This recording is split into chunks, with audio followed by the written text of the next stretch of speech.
സമയത്തിന് വരാൻ അറിയില്ലെങ്കിൽ വീട്ടിലിരിക്കണം. ഇടിമുഴക്കം പോലെ ആ ശബ്ദം കോൺഫറൻസ് ഹാളിലെ കണ്ണാടി ചുവരുകളിൽ തട്ടി പ്രതിധ്വനിച്ചു.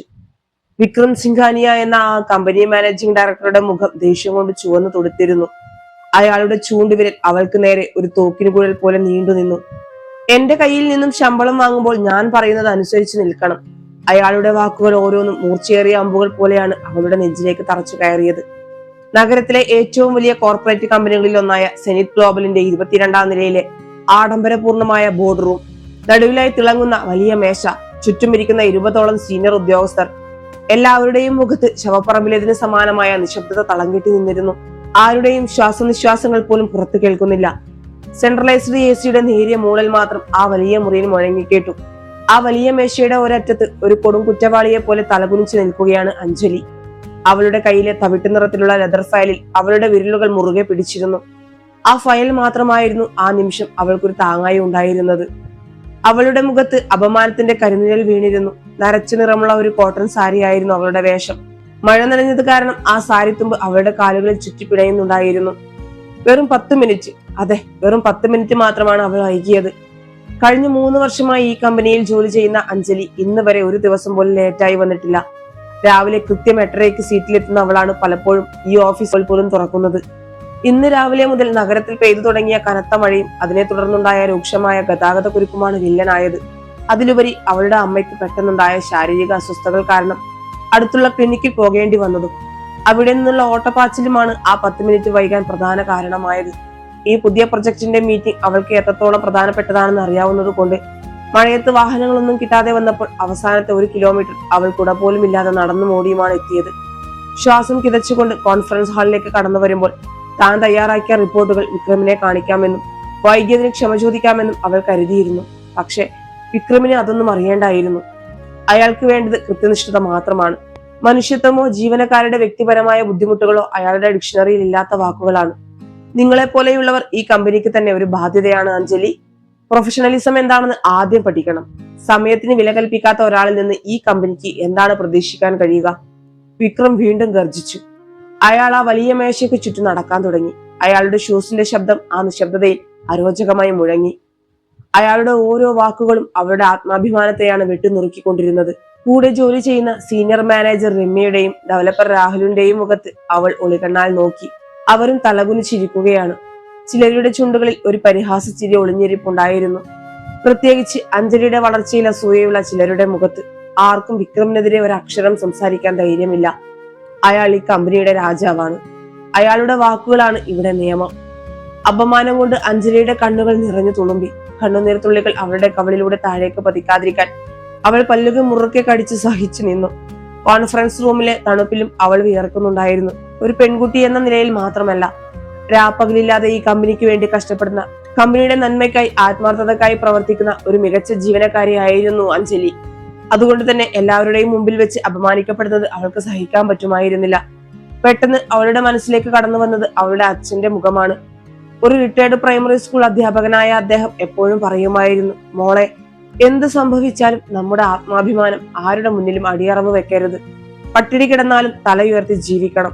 പക്ഷെ ഇപ്പോൾ ഈ മുറിയിലുള്ള 20 പേരുടെ മുന്നിൽ വെച്ച് താൻ എത്രത്തോളം നിഷ്കരണം പരിഹസിക്കപ്പെടുന്നു. ഈ ജോലി ഇപ്പോൾ തന്നെ ഉപേക്ഷിച്ചു പോയാലോ എന്ന് ഒരു നിമിഷം അവൾ ചിന്തിച്ചു. കയ്യിലിരിക്കുന്ന ഫയൽ ആ മേശപ്പുറത്തേക്ക് വലിച്ചെറിഞ്ഞ്, എനിക്ക് വേണ്ട നിങ്ങളുടെ ഈ ഔദാര്യം പോലെയുള്ള ജോലി എന്ന് വിക്രമിന്റെ മുഖത്ത് നോക്കി പറയാൻ അവളുടെ മനസ്സ് വെമ്പി. പക്ഷെ യാഥാർത്ഥ്യം ഒരു കനത്ത ഇരുമ്പുമറ പോലെ അവളുടെ മുന്നിൽ വീണു. ബാങ്കിലെ ഭവന വായ്പയുടെ മാസത്തവണ, എഞ്ചിനീയറിംഗ് പഠിക്കുന്ന അനുജത്തിയുടെ ഫീസ്, പ്രമേഹവും രക്തസമ്മർദ്ദവും അലട്ടുന്ന അമ്മയുടെ മരുന്നിനുള്ള വലിയ തുക, ഇവയെല്ലാം അവളുടെ ഓർമ്മയിലേക്ക് ഓടിയെത്തി. ഒരു സാധാരണ മധ്യവർഗ കുടുംബത്തിലെ പെൺകുട്ടിക്ക് തന്റെ സ്വന്തം ആത്മാഭിമാനത്തെക്കാൾ വലുത് കുടുംബത്തിന്റെ പട്ടിണി മാറ്റുക എന്നതാണല്ലോ എന്ന സത്യം അവളെ വല്ലാതെ തളർത്തി. ആ സമയം അവൾക്ക് നിസ്സഹായതയോടെ നിൽക്കാനല്ലാതെ മറ്റു വഴിയില്ലായിരുന്നു. വിക്രം തന്റെ കസേരയിലേക്ക് തിരികെയിരുന്നു. അയാൾ തന്റെ ടൈ ഒന്ന് നേരെയാക്കി. ഇനി ആരെങ്കിലും മീറ്റിംഗിൽ വൈകി വന്നാൽ അവർ പിറ്റേ ദിവസം മുതൽ ജോലിക്ക് വരേണ്ടതില്ല. ഇത് എന്റെ അവസാനത്തെ മുന്നറിയിപ്പാണ്. അഞ്ജലി, നിങ്ങൾ അവിടെ തന്നെ നിൽക്കുക. മീറ്റിംഗ് കഴിയുന്നത് വരെ നിങ്ങൾക്ക് കസേരയിൽ ഇരിക്കാൻ അനുവാദമില്ല. അത്രയും പറഞ്ഞ് അയാൾ തന്റെ മുന്നിലിരിക്കുന്ന ലാപ്ടോപ്പിലേക്ക് ശ്രദ്ധ തിരിച്ചു. മീറ്റിംഗ് തുടർന്നു. പുതിയ പ്രൊജക്ടിന്റെ റിപ്പോർട്ടുകളും കോടിക്കണക്കിന് രൂപയുടെ കണക്കുകളും മേശയ്ക്ക് ചുറ്റും പറന്നു നടന്നു. പ്രൊജക്ടറിലെ വെളിച്ചം മാറി മാറി വീണുകൊണ്ടിരുന്നു. എന്നാൽ അഞ്ജലിയുടെ കാതുകളിൽ അതൊന്നും കയറുന്നുണ്ടായിരുന്നില്ല. അവൾ ആ മേശയുടെ തിളങ്ങുന്ന പ്രതലത്തിൽ തന്റെ മങ്ങിയ രൂപം നോക്കി നിന്നു. കാലുകൾ വേദനിക്കാൻ തുടങ്ങിയിരുന്നു. പക്ഷെ അവളുടെ കണ്ണുനീർ ഇപ്പോൾ പൂർണ്ണമായും വറ്റി തുടങ്ങി. അപമാനത്തിന്റെ നീറ്റൽ പതിയെ പുതിയൊരു വികാരത്തിന് വഴിമാറുന്നത് അവൾ അറിഞ്ഞു. അത് കേവലം സങ്കടമായിരുന്നില്ല, വിക്രമനോടുള്ള ഭയമായിരുന്നില്ല, മറിച്ച് തിളച്ചുമറിയുന്ന ഒരുതരം തണുത്ത കോപമായിരുന്നു. പ്രതികാരത്തിന്റെ ഒരു ചെറിയ തീപ്പൊരി അവളുടെ ഉള്ളിൽ വീണു കഴിഞ്ഞിരുന്നു. അവൾ തന്റെ കണ്ണുകൾ പതുക്കെ ഉയർത്തി വിക്രമിനെ നോക്കി. അയാളുടെ മുഖത്ത് തന്റെ അധികാരം പ്രയോഗിച്ചതിന്റെ വിജയവും അഹങ്കാരവും ഉണ്ടായിരുന്നു. മുന്നേറുന്ന ഒരു പെൺകുട്ടിയെ എല്ലാവരുടെയും മുന്നിൽ വെച്ച് അപമാനിച്ചതിന്റെ ക്രൂരമായ സന്തോഷം ആ കണ്ണുകളിൽ തിളങ്ങി നിന്നു. അഞ്ജലിയുടെ ചുണ്ടുകളിൽ നേരിയ എന്നാൽ അർത്ഥഗർഭമായ ഒരു പുഞ്ചിരി വിടർന്നു. ഇല്ല, തോറ്റുകൊടുക്കാൻ അവൾ തയ്യാറല്ലായിരുന്നു. ഈ മുറിയിൽ നിന്ന് കണ്ണീരൊഴുക്കി പടിയിറങ്ങി പോകുന്നവളല്ല താനെന്ന് അയാളെ ബോധ്യപ്പെടുത്തേണ്ടതുണ്ട്. അപമാനിതയായ അവൾ ആ ജോലി ഉപേക്ഷിക്കുമോ, അതോ പകരത്തിന് പകരം ചോദിക്കുമോ? ആ ചോദ്യത്തിനുള്ള ഉത്തരം അവളുടെ കണ്ണുകളിലെ അചഞ്ചലമായ ദൃഢനിശ്ചയത്തിലുണ്ടായിരുന്നു. അവൾ കാത്തിരിക്കാൻ തീരുമാനിച്ചു. തന്റെ അറിവും കഴിവും ഉപയോഗിച്ച് തന്നെ അപമാനിച്ച ഇതേ വേദിയിൽ വെച്ച് തന്നെ അയാൾക്കുള്ള തക്കതായ മറുപടി നൽകാൻ കൊടുങ്കാറ്റിന് മുൻപുള്ള നിശബ്ദത പോലെ അവളുടെ ഉള്ളിലെ തീ ആളിക്കത്താൻ തുടങ്ങുന്നതേ ഉണ്ടായിരുന്നുള്ളൂ. ആ നിൽപ്പിൽ ഒരു പുതിയ അഞ്ജലി ജനിക്കുകയായിരുന്നു. നീ എന്തിനാ അഞ്ജലി ആ രാക്ഷസന്റെ മുന്നിൽ ഇങ്ങനെ തലകുനിച്ച് നിന്നത്? നിനക്ക് രണ്ടു വാക്ക് തിരിച്ചു പറയാമായിരുന്നില്ലേ? ആർക്കും അറിയാത്ത കാര്യമാണോ കമ്പനിയുടെ വളർച്ചയ്ക്ക് നിന്റെ രാപ്പകലില്ലാത്ത അധ്വാനം ഉണ്ടായിരുന്നെന്ന്? ലേഡീസ് വാഷ്റൂമിലെ വലിയ കണ്ണാടിക്ക് മുന്നിൽ നിന്ന് മുഖത്തേക്ക് തണുത്ത വെള്ളം കോരിയൊഴിക്കുമ്പോൾ അഞ്ജലിയുടെ കാതുകളിൽ മുഴങ്ങിയത് ഉറ്റ സുഹൃത്തും സഹപ്രവർത്തകയുമായ നേഹയുടെ വാക്കുകളായിരുന്നു. നേഹയുടെ ശബ്ദത്തിൽ സങ്കടത്തെക്കാളേറെ ദേഷ്യമായിരുന്നു നിഴലിച്ചിരുന്നത്. മുഖത്തെ വെള്ളത്തുള്ളികൾ ടിഷ്യൂ പേപ്പർ കൊണ്ട് ഒപ്പിയെടുക്കുമ്പോൾ അഞ്ജലി കണ്ണാടിയിലെ തന്റെ പ്രതിബിംബത്തിലേക്കൊന്ന് സൂക്ഷിച്ചു നോക്കി. അവളുടെ കണ്ണുകളിൽ ചുവപ്പ് പടർന്നിരുന്നു. പക്ഷെ അതിൽ കണ്ണീരിന്റെ നനവില്ലായിരുന്നു. അപമാനത്തിന്റെ അലയൊലികൾ അവളുടെ മുഖത്തു നിന്ന് മാഞ്ഞു തുടങ്ങിയിരുന്നു. പറയാമായിരുന്നു നേഹ. അഞ്ജലി വളരെ ശാന്തമായി മറുപടി നൽകി. വെറും വാക്കുകൾ കൊണ്ട് തീർക്കാൻ കഴിയുന്നതല്ല വിക്രം സിംഘാനിയ എനിക്ക് നൽകിയ ഈ അപമാനം. തൊഴിലുടമ എന്ന അധികാരം വെച്ച് ഒരു സ്ത്രീയുടെ ആത്മാഭിമാനത്തെയാണ് അയാൾ ഇന്ന് ആ മീറ്റിംഗ് ഹാളിൽ വെച്ച് പിച്ചു ചീന്തിയത്. അതിന് ഞാൻ മറുപടി കൊടുത്തിരിക്കും. വെറും വാക്കുകൾ കൊണ്ടല്ല, പ്രവൃത്തിയിലൂടെ. എന്റെ നിശബ്ദത എന്റെ തോൽവിയാണെന്ന് അയാൾ കരുതിയിട്ടുണ്ടാകാം. പക്ഷേ അതൊരു തുടക്കം മാത്രമാണ് നേഹ.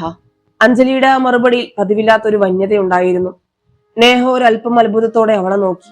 എപ്പോഴും ശാന്തപ്രകൃതിയായ ജോലിയിൽ മാത്രം ശ്രദ്ധിക്കുന്ന കുടുംബത്തിന്റെ പ്രാരാബ്ദങ്ങൾ തലയിലേറ്റുന്ന അഞ്ജലിയിൽ വന്ന ഈ മാറ്റം നേഹയെ ശരിക്കും അപരപിച്ചു. വാഷ്റൂമിൽ നിന്നും തിരികെ ഓഫീസ് ഫ്ലോറിലേക്ക് നടക്കുമ്പോൾ എല്ലാവരുടെയും കണ്ണുകൾ തനിക്ക് നേരെയാണെന്ന് അഞ്ജലിക്ക് അറിയാമായിരുന്നു. ഫ്ലോറിലെ കമ്പ്യൂട്ടറുകളുടെ കീബോർഡുകളിൽ നിന്നുള്ള ശബ്ദങ്ങൾക്കിടയിലും ചില അടക്കം പറച്ചിലുകൾ അവൾ കേട്ടു. ചിലരുടെ മുഖത്ത് സഹതാപം, മറ്റു ചിലരുടെ മുഖത്ത് പരിഹാസം. എന്നാൽ ഇതൊന്നും അവളെ തെല്ലും ബാധിച്ചില്ല. തന്റെ ക്യാബിനിലെ കസേരയിലേക്ക് ഇരിക്കുമ്പോൾ അവളുടെ മനസ്സ് ഒരു സൂപ്പർ കമ്പ്യൂട്ടർ പോലെ അതിവേഗം പ്രവർത്തിക്കുകയായിരുന്നു. രാവിലെ വിക്രമിന്റെ മുന്നിൽ വിറച്ചു നിന്ന ആ പെൺകുട്ടി അവിടെ വെച്ച് തന്നെ മരിച്ചിരുന്നു. കമ്പനിയുടെ ഏറ്റവും വലിയ സ്വപ്ന പദ്ധതിയായ പ്രൊജക്ട് നെക്സസ് ആയിരുന്നു ഇപ്പോൾ വിക്രമിന്റെ പ്രധാന ലക്ഷ്യം. ജപ്പാനിൽ നിന്നുള്ള ഒരു വൻകിട കോർപ്പറേറ്റ് ഗ്രൂപ്പുമായി കോടിക്കണക്കിന് രൂപയുടെ ഒരു ഡീൽ.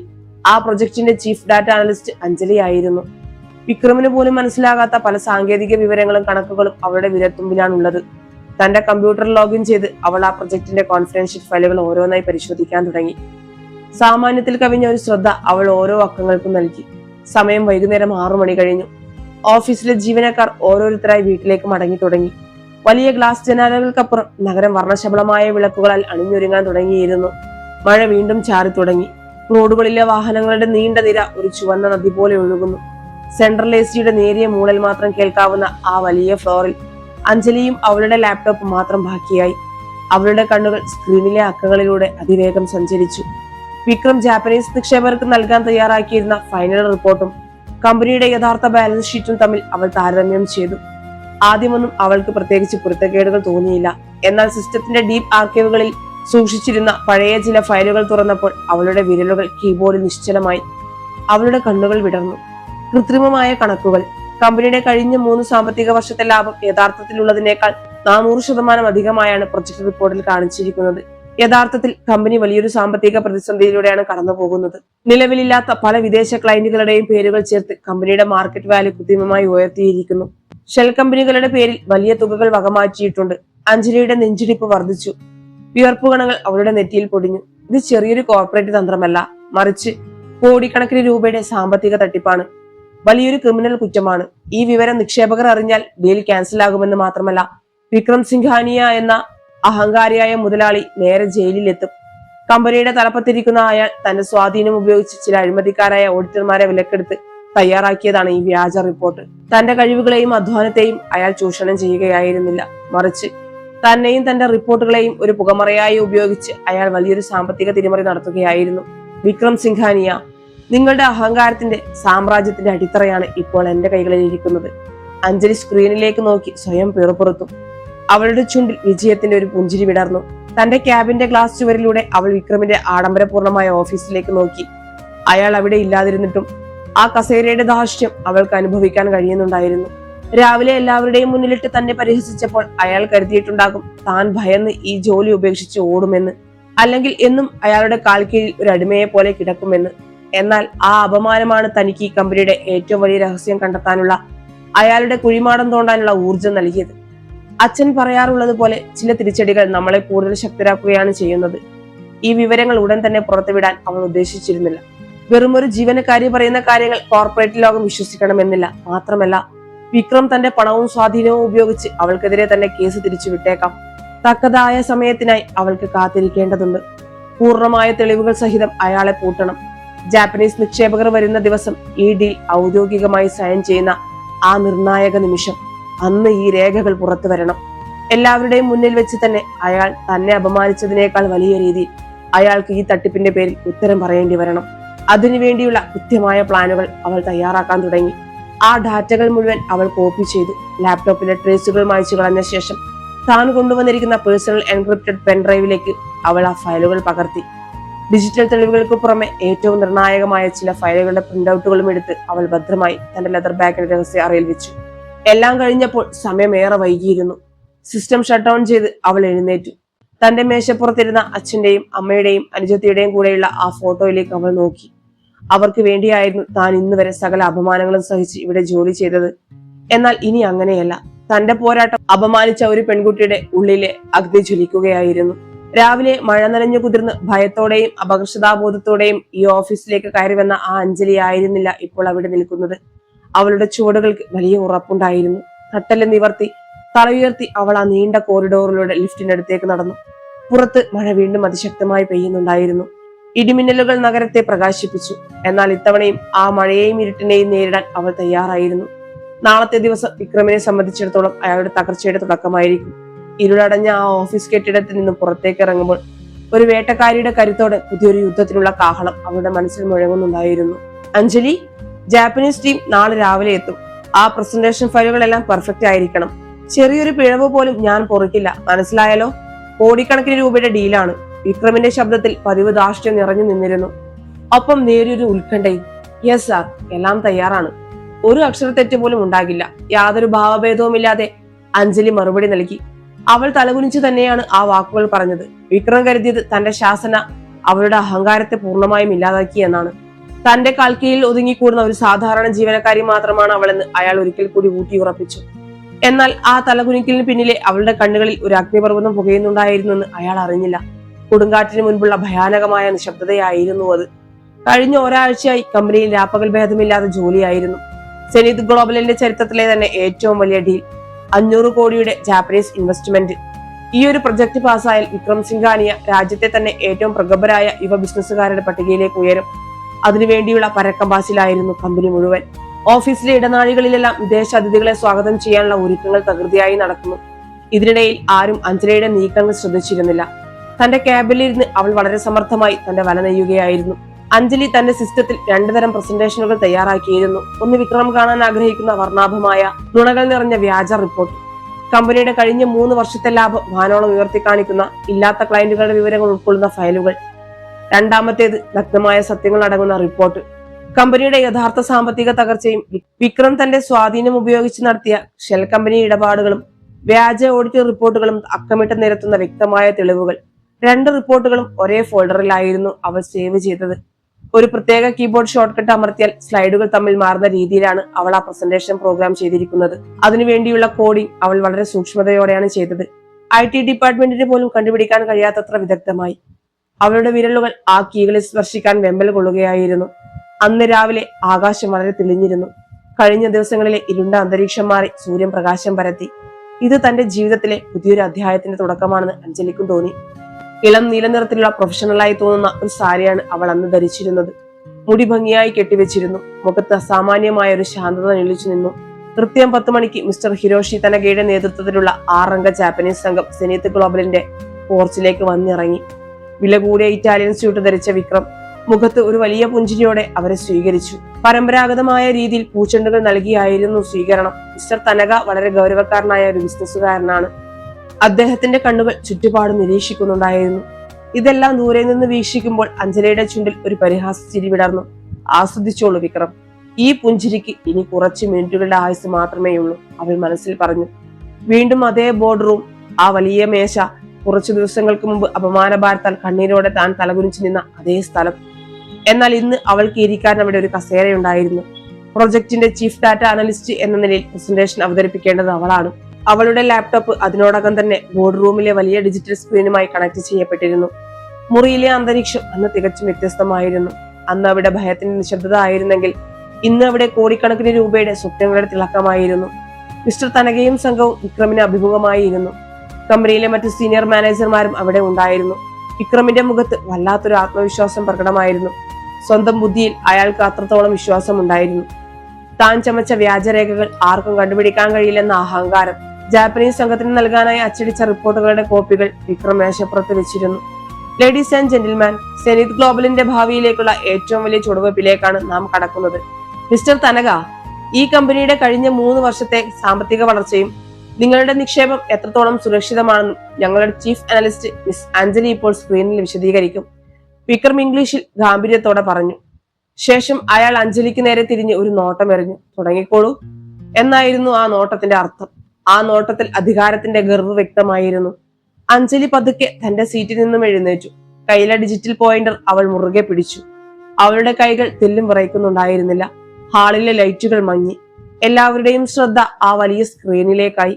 അഞ്ജലിയുടെ ഹൃദയമിടിപ്പ് കൂടി. അവൾ ഒന്ന് ദീർഘമായി ശ്വാസമെടുത്ത് വിക്രമിന്റെ മുഖത്തേക്ക് നോക്കി. അയാൾ അവളെ നോക്കി ചെറുതായി ഒന്ന് തലകുലുക്കി. പിന്നെ അവൾ മിസ്റ്റർ തനകയുടെ മുഖത്തേക്ക് നോക്കി. ഇത് അവസാനത്തെ കളിയാണ്. അവൾ കീബോർഡിലെ ആ പ്രത്യേക കീകൾക്ക് മുകളിൽ വിരലമർത്തി. സ്ക്രീനിൽ ആദ്യത്തെ സ്ലൈഡ് തെളിഞ്ഞു. സത്യത്തിന്റെയും കള്ളത്തിന്റെയും ഇടയിലുള്ള നേർത്ത അതിർവരമ്പ് അവൾ ഭേദിക്കാൻ തുടങ്ങുകയായിരുന്നു. സ്ക്രീനിൽ തെളിഞ്ഞ ആദ്യത്തെ സ്ലൈഡ് കണ്ടപ്പോൾ വിക്രമിന്റെ ചുണ്ടിൽ വിജയത്തിന്റെ ഒരു മന്ദഹാസം വിരിഞ്ഞു. സെനീത്ത് ഗ്ലോബലിന്റെ ലോഗോയും അതിന് താഴെ സാമ്പത്തിക വളർച്ചയുടെ പുതിയ പടവുകൾ എന്ന തലക്കെട്ടും വലിയ അക്ഷരങ്ങളിൽ തിളങ്ങി നിന്നു. ഹാളിന്റെ ഇരുട്ടിൽ ആ വെളിച്ചം വിക്രമിന്റെ മുഖത്ത് ഒരു സുവർണ ശോഭ പരത്തി. മിസ്റ്റർ തനകയും സംഘവും വളരെ ശ്രദ്ധയോടെ സ്ക്രീനിലേക്ക് നോക്കി. അഞ്ജലി തൊണ്ടയെന്ന് ശരിയാക്കി ഗാംഭീര്യമുള്ള ശബ്ദത്തിൽ സംസാരിക്കാൻ തുടങ്ങി. അവളുടെ ശബ്ദത്തിൽ യാതൊരു പതർച്ചയും ഉണ്ടായിരുന്നില്ല. സ്വന്തം കഴിവിൽ പൂർണ്ണ വിശ്വാസമുള്ള ഒരു മികച്ച പ്രൊഫഷണലിന്റെ ശബ്ദമായിരുന്നു അത്. ബഹുമാന്യരായ അതിഥികളെ, സെനീത്ത് ഗ്ലോബലിന്റെ കഴിഞ്ഞ 3 വർഷത്തെ സാമ്പത്തിക രേഖകളാണ് നാം ഇവിടെ പരിശോധിക്കുന്നത് എന്ന് പറഞ്ഞുകൊണ്ട് അവൾ അടുത്ത സ്ലൈഡിലേക്ക് മാറി. സ്ക്രീനിൽ ഒരു വലിയ ഗ്രാഫ് തെളിഞ്ഞു. എന്നാൽ വിക്രം പ്രതീക്ഷിച്ചതുപോലെ അത് മുകളിലേക്ക് കുതിക്കുന്ന ഒരു പച്ച നിറത്തിലുള്ള രേഖയായിരുന്നില്ല. മറിച്ച് താഴേക്ക് കൂപ്പുകുത്തുന്ന കടും ചുവപ്പ് നിറത്തിലുള്ള ഒരു വക്രരേഖയായിരുന്നു. വിക്രമിന്റെ നെറ്റിയിൽ ചുളിവുകൾ വീണു. അയാൾ കണ്ണുകൾ ഇറുക്കിയടച്ച് ഒന്നുകൂടി തുറന്നു നോക്കി. ഒരുപക്ഷെ പ്രൊജക്ടിന്റെ തകരാറാണോ അതോ തന്റെ കാഴ്ചയുടെ പ്രശ്നമാണോ എന്ന് അയാൾ സംശയിച്ചു. എന്നാൽ സ്ക്രീനിലെ അക്കങ്ങൾ വ്യക്തമായിരുന്നു. കോടിക്കണക്കിന് രൂപയുടെ ഭീമമായ നഷ്ടത്തിന്റെ കണക്കുകളാണ് അവിടെ അക്കമിട്ട് നിരത്തിയിരുന്നത്. രേഖകൾ പ്രകാരം കഴിഞ്ഞ 36 മാസങ്ങളിലായി കമ്പനിയുടെ യഥാർത്ഥ വളർച്ചാ നിരക്ക് -12%. ഉൽപാദന മേഖലയിലും സേവന മേഖലയിലും ഒരേപോലെ വൻ തകർച്ചയാണ് കമ്പനി നേരിട്ടുകൊണ്ടിരിക്കുന്നത്. അഞ്ജലി ശാന്തമായി പറഞ്ഞ് അവസാനിപ്പിച്ചതും വിക്രം തന്റെ ഇരിപ്പിടത്തിൽ നിന്നും ഒരു അലർച്ചയോടെ ചാടി എഴുന്നേറ്റു. Stop it! എന്താണ് നീ ഈ കാണിച്ചു കൂട്ടുന്നത്? ഇതെല്ലാം തെറ്റായ ഡാറ്റയാണ്. ലാപ്ടോപ്പ് ഓഫ് ചെയ്യാൻ! വിക്രം അലറി. അയാളുടെ ശബ്ദം ആ വലിയ മുറിയിൽ അരോചകമായി പ്രതിധ്വനിച്ചു. അയാളുടെ മുഖത്തെ ചോര വാർന്നുപോയിരുന്നു. ധാർഷ്ട്യത്തിന് പകരം ഇപ്പോൾ അവിടെ ഭയം ഇഴഞ്ഞു നടക്കാൻ തുടങ്ങിയിരുന്നു. ക്ഷമിക്കണം മിസ്റ്റർ വിക്രം. അഞ്ജലി ഒട്ടും പതറാതെ വളരെ ശാന്തമായി മറുപടി നൽകി. അവളുടെ കണ്ണുകൾ വിക്രമിന്റെ കണ്ണുകളിലേക്ക് നേരിട്ട് നോക്കി. ഇതാണ് സെനീത്ത് ഗ്ലോബലിന്റെ യഥാർത്ഥ സാമ്പത്തിക സ്ഥിതി. നിങ്ങൾ ജാപ്പനീസ് നിക്ഷേപകർക്ക് നൽകാനായി എന്നെ കൊണ്ട് തയ്യാറാക്കിയ വ്യാജ റിപ്പോർട്ടുകൾ അല്ല ഞാൻ ഈ സ്ക്രീനിൽ അവതരിപ്പിക്കുന്നത്. മറിച്ച് കമ്പനിയുടെ കോൺഫിഡൻഷ്യൽ സെർവറുകളിൽ നിന്നും ഞാൻ കണ്ടെടുത്ത ഡിജിറ്റൽ തെളിവുകൾ അടങ്ങുന്ന യഥാർത്ഥ കണക്കുകളാണ്. ഇത് കേട്ട് മിസ്റ്റർ തനക കൈയുയർത്തി വിക്രമിനെ തടഞ്ഞു. Mister Singhania, please sit down. ഞങ്ങൾക്ക് ബാക്കി കൂടെ കേൾക്കണം. അദ്ദേഹത്തിന്റെ ഇംഗ്ലീഷ് ഉച്ചാരണത്തിൽ കടുത്ത അതൃപ്തിയും ഗൗരവവും നിറഞ്ഞു നിന്നിരുന്നു. ജാപ്പനീസ് സംഘം പരസ്പരം എന്തൊക്കെയോ മന്ത്രിച്ചു. അവരുടെ മുഖത്ത് നിരാശയും ദേഷ്യവും പ്രകടമായിരുന്നു. വിക്രമിന് ഇരിക്കാൻ കഴിഞ്ഞില്ല. അയാളുടെ കാലുകൾ വിറയ്ക്കാൻ തുടങ്ങിയിരുന്നു. AC-യിലെ ആ തണുപ്പിലും അയാളുടെ നെറ്റിയിലൂടെ വിയർപ്പുകണകൾ പൊടിഞ്ഞു. അഞ്ജലി അടുത്ത സ്ലൈഡുകളിലേക്ക് കടന്നു. ഓരോ സ്ലൈഡും വിക്രമിന്റെ സാമ്രാജ്യത്തിന് മേൽ വീഴുന്ന ഓരോ പ്രഹരങ്ങളായിരുന്നു. ഇവിടെ കാണുന്ന 5 വിദേശ കമ്പനികൾ, അതായത് കഴിഞ്ഞ വർഷം സെനീത് ഗ്ലോബലിന് ഏറ്റവും കൂടുതൽ ലാഭം ഉണ്ടാക്കി തന്നു എന്ന് പറയപ്പെടുന്ന ഈ ഇന്റർനാഷണൽ ക്ലയന്റുകൾ, ഇവയെല്ലാം ഒരു കടലാസിൽ മാത്രം ഒതുങ്ങുന്ന ഷെൽ കമ്പനികളാണ്. സ്ക്രീനിൽ ആ കമ്പനികളുടെ വ്യാജ രജിസ്ട്രേഷൻ രേഖകളും അവയിലേക്ക് വകമാറ്റിയ ഫണ്ടുകളുടെ ബാങ്ക് സ്റ്റേറ്റ്മെന്റുകളും വ്യക്തമായി തെളിഞ്ഞു. നിങ്ങളുടെ നിക്ഷേപം ആകർഷിക്കാൻ വേണ്ടി മാത്രം വ്യാജ ഓഡിറ്റർമാരെ വെച്ച് കൃത്രിമമായി സൃഷ്ടിച്ചെടുത്ത ലാഭക്കണക്കുകളാണ് മിസ്റ്റർ വിക്രം നിങ്ങൾക്ക് നൽകിയ പ്രിന്റഡ് ഫയലുകളിൽ ഉള്ളത്. യഥാർത്ഥത്തിൽ നിങ്ങളുടെ ഈ 500 കോടി രൂപ ഉപയോഗിച്ച് തന്റെ പേരുള്ള മറ്റ് ബാങ്ക് കടങ്ങൾ വീട്ടാനും പുതിയ ബിനാമി ഇടപാടുകൾ നടത്താനുമാണ് മാനേജിംഗ് ഡയറക്ടർ ലക്ഷ്യമിടുന്നത്. നുണ, ഇവൾ ശുദ്ധ നുണ പറയുകയാണ്. വിക്രം പൂർണ്ണമായും നിയന്ത്രണം വിട്ട് അലറി. മിസ്റ്റർ തനക, ഈ പെൺകുട്ടിക്ക് മാനസികമായി എന്തോ തകരാറുണ്ട്. കഴിഞ്ഞ ദിവസം ഓഫീസിൽ വൈകി വന്നതിന് ഞാൻ ഇവളെ എല്ലാവരുടെയും മുൻപിൽ വെച്ച് ശാസിച്ചിരുന്നു. അതിന്റെ വ്യക്തിവൈരാഗ്യം തീർക്കാൻ വേണ്ടി എന്റെ കമ്പനിയുടെ സിസ്റ്റം ഹാക്ക് ചെയ്ത് അവൾ തന്നെ ഉണ്ടാക്കിയെടുത്ത വ്യാജ രേഖകളാണിത്. She's a criminal. Security, call the security guards. Vikram മേശപ്പുറത്തെ ഇന്റർകോം എടുക്കാൻ ശ്രമിച്ചു. അയാളുടെ കൈകൾ വിറയ്ക്കുന്നുണ്ടായിരുന്നു. എന്നാൽ അഞ്ജലി ഒട്ടും കുലുങ്ങിയില്ല. അവൾ വളരെ സാവധാനം തന്റെ ബാഗിൽ നിന്നും ഭദ്രമായി സൂക്ഷിച്ചിരുന്ന ആ തവിട്ടു നിറത്തിലുള്ള ഫയൽ പുറത്തെടുത്തു. അതിൽ നിന്നും അസൽ രേഖകളുടെ പ്രിന്റൌട്ടുകൾ എടുത്തു. വ്യക്തി വൈരാഗ്യമല്ല മിസ്റ്റർ തനക, കോർപ്പറേറ്റ് ലോകത്തെ സത്യസന്ധതയാണ് എന്നെ കൊണ്ട് ഇത് ചെയ്യിപ്പിച്ചത്. ഇതാ ഈ കമ്പനിയുടെ ചീഫ് ഓഡിറ്റർ ഒപ്പിട്ട യഥാർത്ഥ റിപ്പോർട്ടുകൾ. ഇതിൽ വിക്രം സിംഘാനിയുടെ ഡിജിറ്റൽ സിഗ്നേച്ചറുകൾ വ്യക്തമാണ്. താൻ തയ്യാറാക്കിയതോ ഹാക്ക് ചെയ്തതോ അല്ല ഇതെന്ന് ഈ രേഖകൾ ഏതൊരു പരിശോധനയ്ക്ക് വിധേയമാക്കിയാലും നിങ്ങൾക്ക് ബോധ്യപ്പെടും.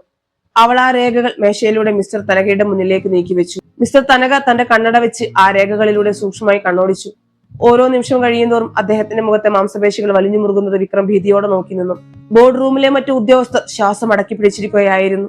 കമ്പനിയുടെ സാമ്പത്തിക പ്രതിസന്ധി പലർക്കും അറിയാമായിരുന്നിട്ടും വിക്രമിനെ ഭയന്ന് ആരും മിണ്ടാതിരിക്കുകയായിരുന്നു ഇന്ന് വരെ.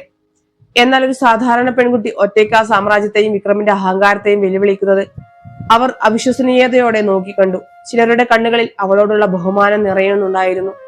രേഖകൾ പരിശോധിച്ച ശേഷം മിസ്റ്റർ തനക പതുക്കെ എഴുന്നേറ്റു. അദ്ദേഹത്തിന്റെ നോട്ടം ഒരു മൂർച്ചയേറിയ വാൾ പോലെയാണ് വിക്രമിന്റെ നെഞ്ചിലേക്ക് തറച്ചു കയറിയത്. Mrs Singhania, Japanese business ethics എന്നാൽ ഞങ്ങൾക്ക് ജീവനാണ്. നിങ്ങൾ ഞങ്ങളെ വഞ്ചിക്കാൻ ശ്രമിച്ചു. അത് ഒരിക്കലും പൊറുക്കാനാവാത്ത തെറ്റാണ്. ഈ ഡീൽ ഇവിടെ വെച്ച് അവസാനിക്കുകയാണ്. മാത്രമല്ല, ഇന്റർനാഷണൽ ഫ്രോഡ് ഇൻവെസ്റ്റിഗേഷൻ ഏജൻസികൾക്ക് ഈ രേഖകൾ ഞങ്ങൾ ഉടൻ തന്നെ കൈമാറുന്നതുമായിരിക്കും. തനകയും സംഘവും ഫയലുകളും എടുത്ത് കടുത്ത ദേഷ്യത്തോടെ ഹാളിൽ നിന്നും പുറത്തേക്ക് നടന്നു. അവർക്ക് പിന്നാലെ നിശബ്ദരായി മറ്റു ഉദ്യോഗസ്ഥർ പതുക്കെ വഴുതി മാറി. ആ വലിയ ബോർഡ് റൂമിൽ വിക്രമും അഞ്ജലിയും മാത്രം ബാക്കിയായി. വിക്രം കസേരയിലേക്ക് ജീവനില്ലാത്തവനെ പോലെ തളർന്നിരുന്നു. അയാളുടെ കോടിക്കണക്കിന് രൂപയുടെ സാമ്രാജ്യവും താൻ തോൽക്കില്ല എന്ന അഹങ്കാരവുമാണ് നിമിഷ നേരം കൊണ്ട് ഒരു ചീട്ടുകൊട്ടാരം പോലെ തകർന്നു വീണത്. അഞ്ജലി തന്റെ ലാപ്ടോപ്പ് അടച്ചുവെച്ചു. അവൾ വിക്രമിന്റെ അടുത്തേക്ക് നടന്നു. ദിവസങ്ങൾക്ക് മുമ്പ് തന്നെ വിരൽ ചൂണ്ടി അപമാനിച്ച അതേ വ്യക്തി ഇന്ന് തന്റെ മുന്നിൽ പരാജിതനായി വിയർത്തു കുളിച്ച് തലകുനിച്ചിരിക്കുന്നത് അവൾ കണ്ടു. ഒരു വാക്കുപോലും ഉരിയാടാതെ അവൾ അയാളെ നോക്കി ഒന്ന് പുഞ്ചിരിച്ചു. ആ പുഞ്ചിരിയിൽ അയാളെ തകർത്തു കളഞ്ഞതിന്റെ 1000 വാക്കുകളുടെ മൂർച്ചയുണ്ടായിരുന്നു. ബോർഡ് റൂമിലെ ആ ഭയാനകമായ നിശബ്ദതയിൽ അഞ്ജലിയുടെ ചെരുപ്പുകളുടെ ശബ്ദം മാത്രം മുഴങ്ങിക്കേട്ടു. അവൾ വാതിൽക്കലെത്തി ഒരു നിമിഷം തിരിഞ്ഞു നോക്കി.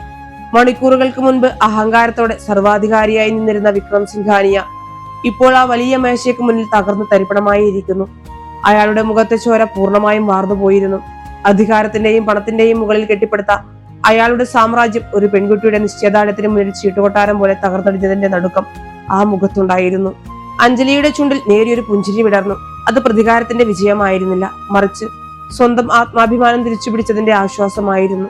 സെനീത് ഗ്ലോബലിന്റെ വലിയ ഗ്ലാസ് വാതിലുകൾ കടന്ന് അവൾ പുറത്തേക്കിറങ്ങി. കഴിഞ്ഞ കുറച്ചു ദിവസങ്ങളായി നഗരത്തെ മൂടി നിന്നിരുന്ന കാർമേഘങ്ങൾ പൂർണ്ണമായും ഒഴിഞ്ഞു പോയിരുന്നു. സായാഹ്ന സൂര്യന്റെ ഇളം വെയിൽ അവളുടെ മുഖത്ത് സ്വർണ്ണശോഭ പരത്തി. ആ തണുത്ത കാറ്റ് അവളുടെ മുഖത്തെ തലോടി കടന്നു പോയപ്പോൾ വർഷങ്ങളായി ചുവലിലേറ്റിയിരുന്ന വലിയൊരു ഭാരം ഇറക്കി വെച്ചതുപോലെ അവൾക്ക് തോന്നി. എല്ലാ ദിവസവും രാവിലെ ഭയത്തോടെയും അപകർഷതാബോധത്തോടെയും കയറി ചെല്ലുന്ന ആ ഓഫീസിന്റെ പടവുകൾ അവൾ വളരെ ശാന്തമായ മനസ്സോടെ ഇറങ്ങി. ഗേറ്റിലെ സെക്യൂരിറ്റി ജീവനക്കാരൻ പതിവില്ലാത്ത വിധം അവൾക്ക് നേരെ സല്യൂട്ട് ചെയ്തു. ഒരുപക്ഷെ അകത്ത് നടന്ന സംഭവങ്ങൾ അയാൾ അറിഞ്ഞു കാണും. പിറ്റേന്ന് രാവിലത്തെ വാർത്താ ചാനലുകളിലും പത്രങ്ങളിലും നിറഞ്ഞത് സെനീത് ഗ്ലോബലിനെ കുറിച്ചുള്ള വാർത്തകളായിരുന്നു.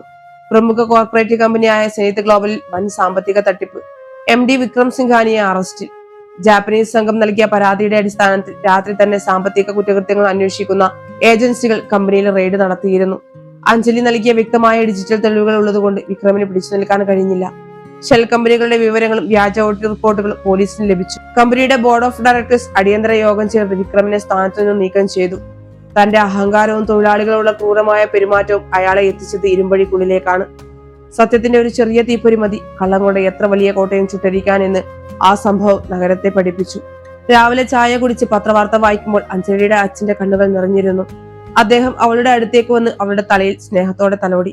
മോളെ, അന്ന് മീറ്റിംഗിൽ വെച്ച് എല്ലാവരുടെയും മുന്നിൽ നിന്നെ അപമാനിച്ചപ്പോൾ നീ അത് സഹിച്ചു നിന്നത് നിന്റെ തോൽവിയാണെന്ന് ഞാൻ കരുതി.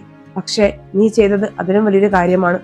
ഒരു പെൺകുട്ടി വിചാരിച്ചാൽ ഒരു വലിയ കോർപ്പറേറ്റ് സാമ്രാജ്യത്തിന്റെ തലപ്പത്തിരിക്കുന്ന കൊടും കുറ്റവാളിയെ പോലും താഴെയിറക്കാൻ കഴിയുമെന്ന് നീ തെളിയിച്ചു. എനിക്ക് നിന്നെ ഓർത്ത് അഭിമാനം തോന്നുന്നു. അച്ഛന്റെ വാക്കുകൾ കേട്ടപ്പോൾ അഞ്ജലിയുടെ കണ്ണുകൾ ഈറനണിഞ്ഞു. അമ്മയും അനുജത്തിയും അവളെ കെട്ടിപ്പിടിച്ചു.